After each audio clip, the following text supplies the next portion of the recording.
bilateral crisis, which is like a trend that we have seen between India and Nepal in last few years, up against the friendship and the friendship that we've shared for many years.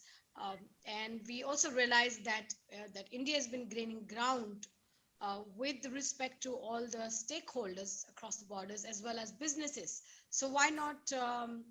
Why this bilateral crisis? What made us get here? Thank you very much, Rachana. Though your voice is very soft, difficult to hear, but nevertheless, firstly, I would like to say from Nepal, namaste to all the panelists and to all those who have joined us today. I pray and hope that all of you are keeping well. Thank you, Phuro Innovations, for having me as one of the panelists. I am indeed honored, and thank you for such an elaborate introduction. Thank you very much. Definitely, your question is very pertinent, and there are some worrisome crises that we need to look into and see what can be done. So I think some of the simple reasons why such worrisome trend has developed, I would just like to share my thoughts and the thoughts of many experts also. Firstly, I think it is failure to appreciate similarities between both sides. Although Nepal and India have always acknowledged the existence of a special relations, every now and then the two countries enter into dispute which provoke nationalist movements and protest. This is because it often gets forgotten that the popular aspiration of the people in both India and Nepal are quite similar. That is to see good governance, people's participation in vibrant democracy, and achievement of economic development. We have more similarities than differences. It's not just physical connections that the two nations enjoy. We have a wealth of bilateral development projects. Nepal's rivers are source of India's largest basin systems. Nepal and India have joint ownership over key dams such as the Kosi Barrage. And currently, India and Nepal have strong bonds. Culturally, Nepal and India have strong bonds. If both of us were to genuinely appreciate these similarities, there would be lesser frictions, I believe.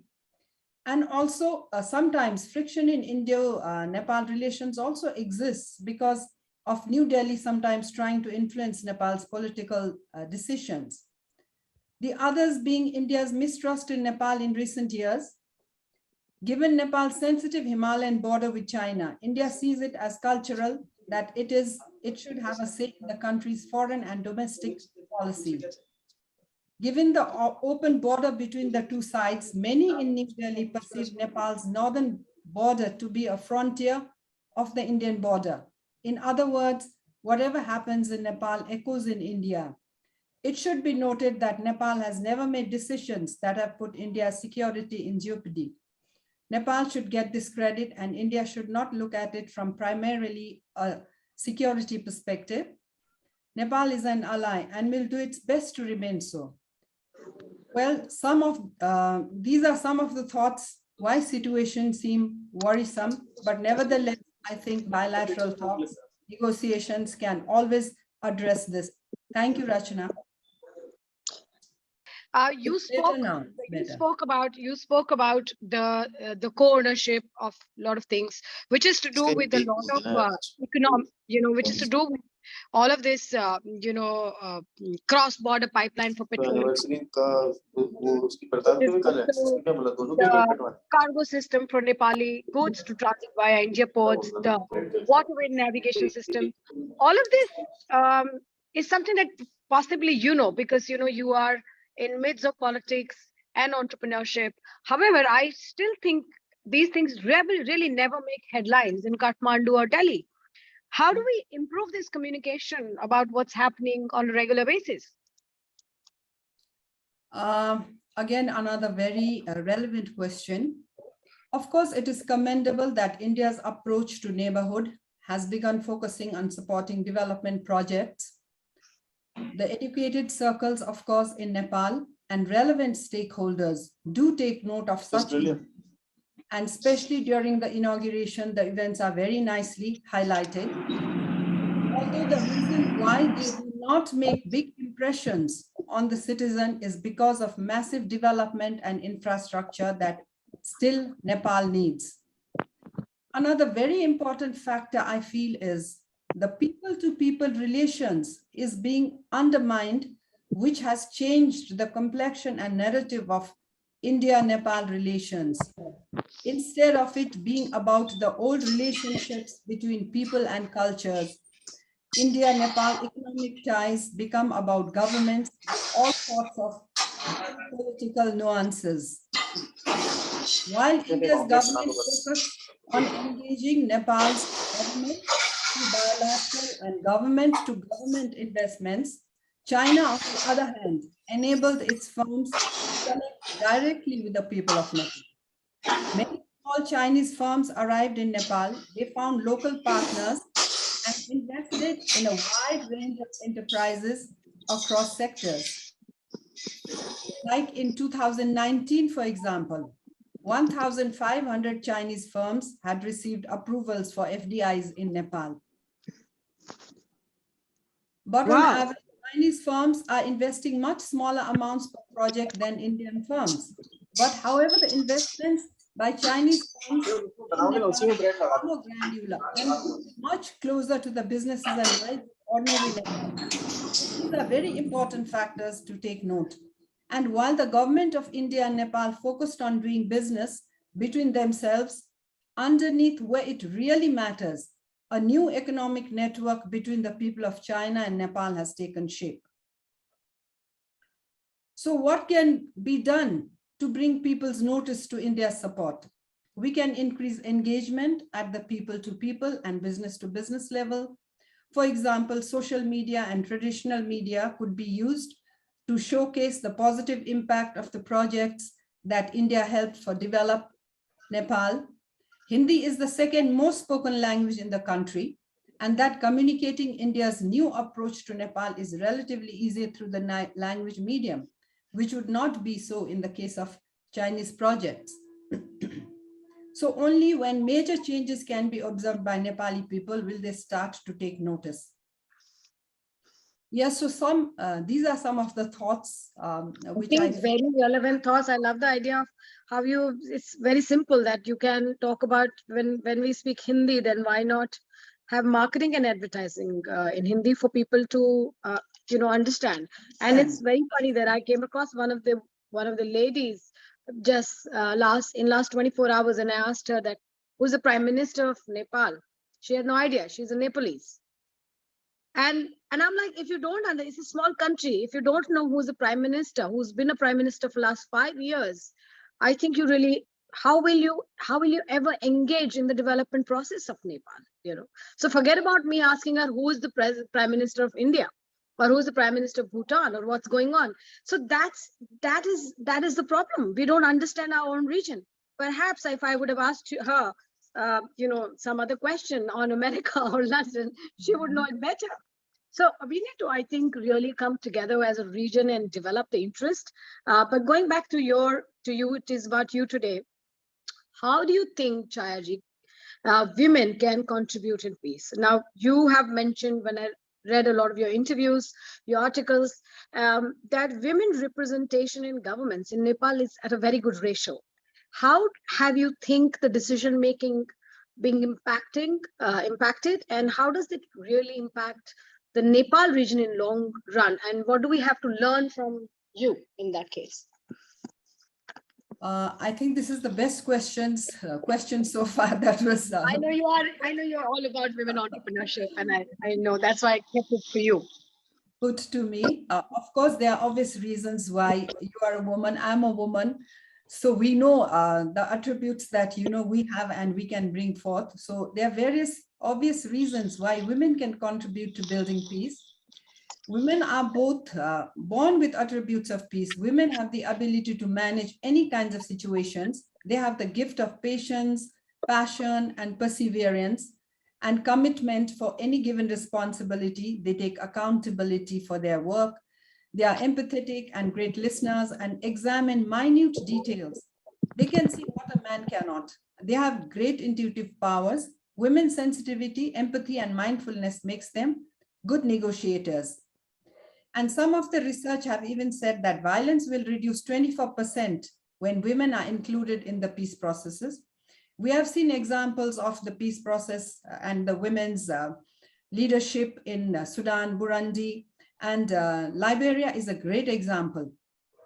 Now, when we talk about what are the results achieved in Nepal, when we talk about women's participation. So some very good examples, like when the interim constitution drafting committee was formed, no women were included, despite the early resolution that 33% women in all state structures should be there. So in protest, women from political party system organizations, civil society, NGOs, they presented a joint memorandum to all the political parties, including the Prime Minister. As a result, 4 women were included in the 16-member team of the Constitution Drafting Committee.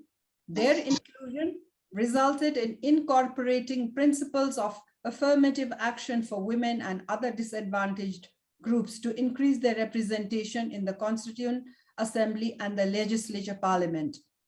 The provision for women comprising of 50% on the proportional list. So this resulted in 33% women in Parliament. With their voices included clauses that at least one position in each category, president or vice president, speaker or deputy speaker, prime minister or deputy prime minister, has to be a woman. The National Women's Commission was also listed in the constitutional commissions, among others.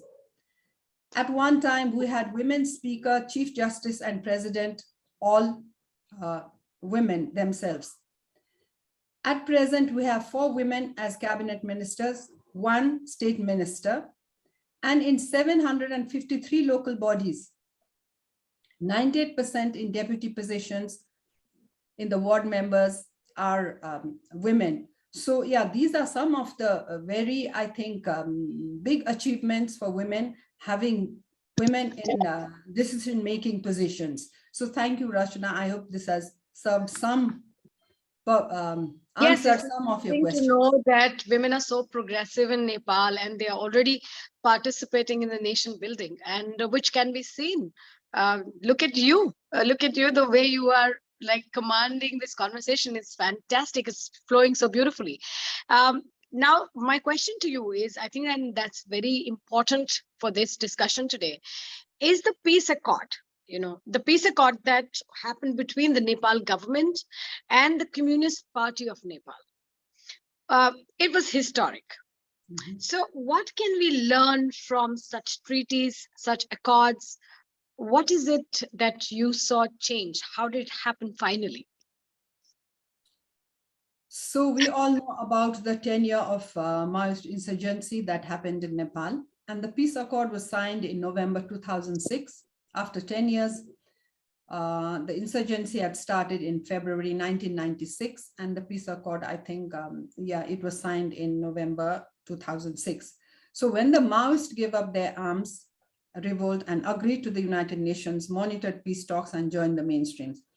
Now, a few lessons that could be learned from this, and obviously it is the same, I think, everywhere, that ballot is more effective and more important than bullet. Ultimately, it is through dialogue and negotiation conflicts can be resolved, and wasting a lot of time fighting only brings destructions, hurt, and pain to the nations. We can also see the effectiveness of track 2 diplomacy in this. Finally, it is with peace treaty agreement that any war or conflicts end.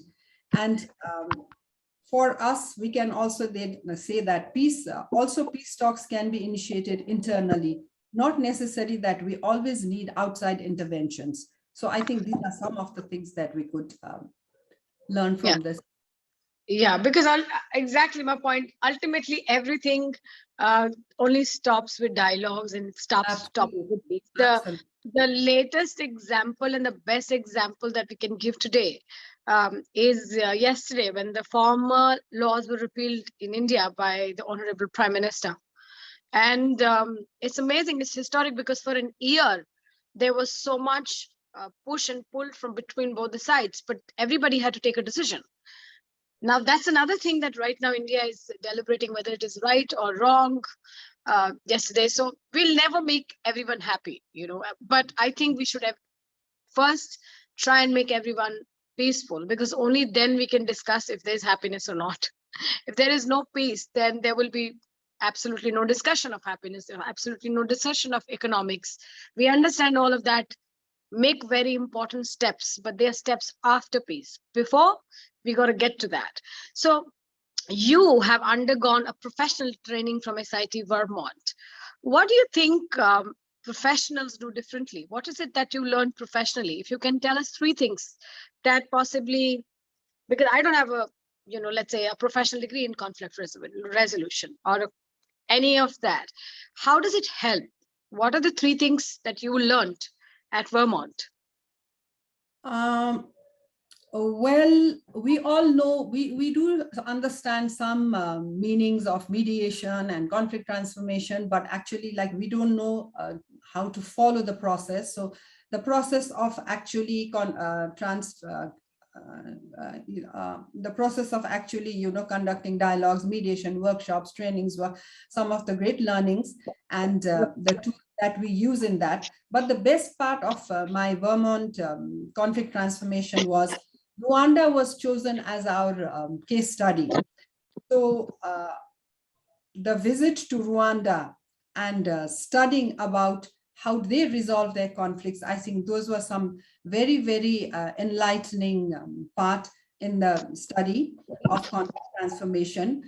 And learning about how about their system of conflict resolution, and with in the Gacaca form, which was the courts that were presented for communal justices, and then their way of handling restorative justice was very, very enlightening. So these were some of the examples, and of course the principles of how you get into conflict transformation. So these were some of the things that we used, and later in our work we were able to apply these learnings. So maybe the first thing the government should do is have a delegation of a committee, a specialized committee, and take them to the places which already have peace now. I think there is a lot to learn from people who've gone through similar turmoils in their regions and have been able to pull their countries out of the conflict. Yes, because our truth and reconciliation is still, at a deadlock. So these are some of the great examples that we could also learn. Yeah. And do you think it's also a time for us to revisit the peace treaty between India and Nepal, which was signed in 1950? Because the anomaly of the cross-border transportation, as well as the, going in and out, has changed. While Nepalese can come to India freely, Indians can go to Nepal freely, Nepalese still have to take some kind of permission, which is not in accord with the peace treaty. I think a very sensitive question, but I will try to answer this. We have to understand that for Nepal, this is an era of very exciting changes, New awakenings and aspirations have taken roots. Centuries of social, cultural, political, strategic, economic ties can only remain strong if they can remain relevant to changing times. Right. The treaty somehow tends to become a very sensitive issue, especially on the Nepal side. It has to be understood that Nepal is surrounded by India on all three sides. The call for revision was once again raised during the India-Nepal Joint Commission meeting held on January 15th, I think. So this came nearly 7 years after sides agreed to review, adjust, and update the Treaty of Peace and Friendship of 1950 during Prime Minister Narendra Modi's first visit to Nepal in 2014, when I was also in the parliament, and he gave us a talk in the parliament, which was very, very enlightening. I was highly impressed then. Oh, wow.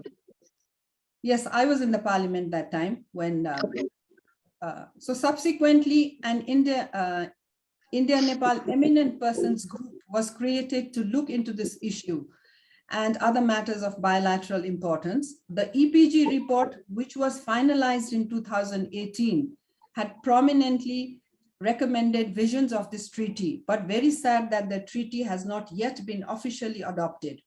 Due attention need to be provided to study carried out by the EPG because trusted individuals from both India and Nepal were part of the group.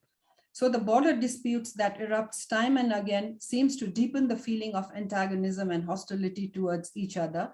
And yes, I think it's time to update the treaty and look into it. Wonderful. So why don't you start? This should be your new political agenda for the next, what is it called, tenure in Parliament. I think you should definitely talk about it. And also that I would like to share with everyone that you have also been the ambassador of peace by Universal Peace Federation. And because we already read during your introduction all the work that you have done in peace building exercises in Nepal, and you're also a board member at the Institute of Conflict Management, Peace and Development. Now, what is the research? I mean, all of these institutions and federations have groundbreaking latest research that perhaps we can learn from. What research point you think SAARC region must start working on immediately? Yes, indeed, I've been honored as the ambassador of peace, and that was quite some time back, and then I did a lot of reconciliation in the community between victims affected by the Maoist. Where the insurgency started was from Rolpa-Rukum district, so even Western Nepal. So we did a lot of conflict resolution because people need to live in harmony. And yes, the village scenario is such that the people who are affected from all sides are living in the same place. So to avoid the situation and escalation of violence among them, it was very necessary to conduct, all these trainings. So yes, my peace and reconciliation trainings were used in conflict resolution. And definitely through our institutions of conflict, peace development, and a lot of trainings and workshops were conducted on the first political leaders, first tier and second tier, so that consensus could be reached to some point. And also I also participated in various webinars like reunification of the Korean Peninsula. It was very interesting also for me at one time to become a part of the delegation, which was led by one of our former Prime Minister, Madhav Kumar Nepal, to visit North Korea. There was some peace initiative going on, so I even had that opportunity. And when you talk about where can the SAARC region work together for building peace, I think it's time that the SAARC countries should remember the reason for its formation first. The countries recognized cooperation and friendly relations among themselves, which gave birth to the formation of SAARC for the mutual trust, harmony, and understanding among its members. So SAARC nations must first focus on issues of common cooperation between each other, where they have created SAFTA to form free trade zones for whole South Asia for collective economic security. Then SAARC has projected on economic development of its member states to reduce their dependency on non-regional powers, which is very, very important. And each country, I think the most important part is each country should highlight on issues of cooperation between them first. For example, if I was to mention between Nepal and India, we have so many common factors. And like for just a few examples, we allow citizens to travel and work without visas and passports. India is the largest aid giver to Nepal to provide financial and technical assistance, provides scholarships. So these are some of the common issues we cooperate. And I read somewhere that even between like Bangladesh and India, economic relations have improved considerably, and both countries have cooperated regularly on issues of disaster management, environment. Where India-Pakistan is concerned, bus routes have been opened up to these countries. Trade between the two parts of Punjab have increased. So I've read some of these things. So why don't we, like as human beings, we must sometimes, I think, forget about our great, what the leaders think. Sometimes we should think as humans. So what is our innate quality? It is we want peace, we want to survive, we want to live, let live. So I think we focus on these positive aspects. someday I'm sure the SAARC region will be able to really contribute to world peace. So that's how I feel. Yes, and I think that's one of my questions to other speakers on this research on what people of this region want. We clearly know what the leaders of this region want, whether that's business leaders or political leaders or activists and other societal and spiritual leaders. What we really don't know is what do the people want.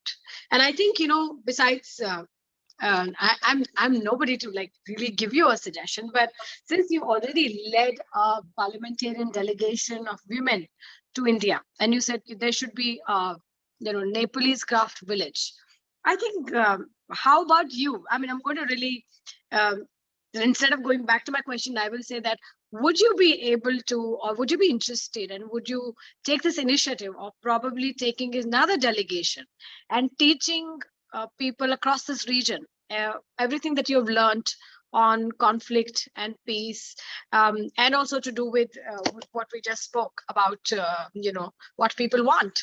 How about that delegation and that research? That's a really good thing that has come out of this discussion today. Chhaya ji, I'd like to intervene in the middle and say, if you do decide to do that, I work with nearly 100 craft classes. I'd love to help you with that. Yes, we all should come together. We women should come together of this region. Clearly, the men have not been able to lead us. They've led us into a dungeon of violence. I mean, I'm joking, okay? With due respect for all of them, I think we all are working hard, but it's just that sometimes when you're a part of the problem, you are unable to see the solution. So people like us play that role. We come out, we discuss, we deliberate, we go and show the satellite view. And that's the whole idea of Phuro, to show a satellite view, to come up with these new ideas, and then really pursue leaders like Chhaya Sharma to say that, you have this, you are very energetic, you've done so much work.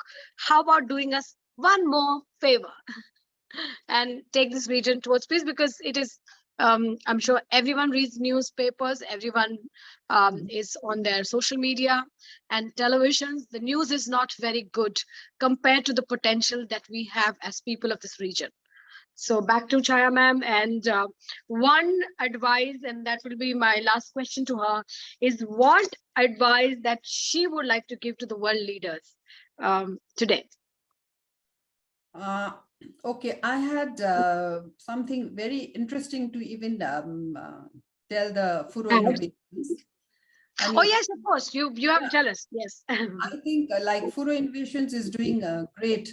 However, you should continue to organize such talks, programs, naming it, since you are so obsessed with peace, and which is of course a human quality. Maybe you should continue programs and name it Perspective of Peace Through Different Lenses, with different segments of the society, conducting talks, students, women, ethnic groups, indigenous people, and at the end of your series, compile it, the commonalities, and even maybe present it to various party leaders. And innovations, ideas would be just to pick up simple citizens and ask them what peace means to them, how the country should be peaceful, how they could contribute to a peaceful community from where they are. We always focus on what politicians, civil society, scholars, celebrities have to say. But let's ask ourselves, haven't we heard enough? Actually, what are governments for? Isn't it for the people? So it's high time leaders listen to the people, deliver what they want. Hence, a peaceful nation will definitely contribute to the world. And to the world leaders, what I would like to say is time for action rather than words. Learn to listen to the voice of the people, fulfill your commitments, and implement your policies. Do not play with sentiment of people. Do not divide them and rule for your own personal gains. Thank you very much, Rashna. I think this has been very, very enlightening for me too. Thank you. Thank you, Ms. Sharma. And can I tell you that I'm going to right away jump on the intellectual property that you gave for Phuro Innovations. And we will definitely consider, because we already have a strategy laid out for 2022, which is somewhere similar to what you mentioned. It is to do with generating content, research, programs, delegations, etc. through the year. So we can actually ultimately document something and present it to the concerned leaders by the end of the year and say, here is what we think the region needs, the people want, and the leaders should take some of it in the right direction so we see light at the end of the tunnel. And it's time for light. It's time for us to be the superpower, super house. And thank you very much once again.